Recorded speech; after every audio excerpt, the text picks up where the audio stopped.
Did King Henry VIII really look like his famous portrait by Hans Holbein the Younger? The answer is yes, but with a royal twist of propaganda. In 1537, Hans Holbein painted Henry VIII in what would become one of the most iconic royal portraits in history. The canvas was massive, 8 feet tall, 5 feet wide, and designed to overwhelm anyone who saw it.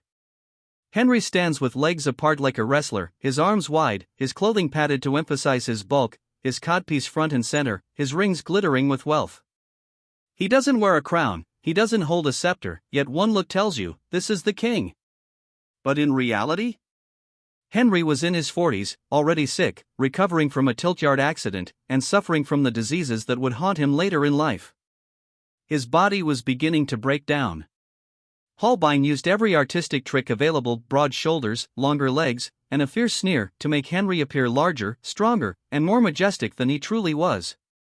The result wasn't just art. It was propaganda. The portrait terrified courtiers, some even dropped to their knees when they saw it. Henry recognized its power immediately. He had copies made and distributed to nobles, ambassadors, and allies. By doing so, he ensured that his image as the mighty, invincible king spread across Europe.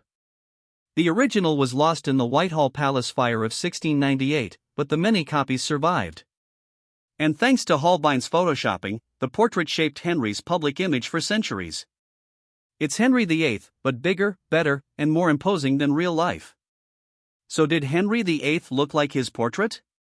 Yes, but only in the same way a photoshopped Instagram filter looks like reality. Holbein didn't just paint the king, he created the legend.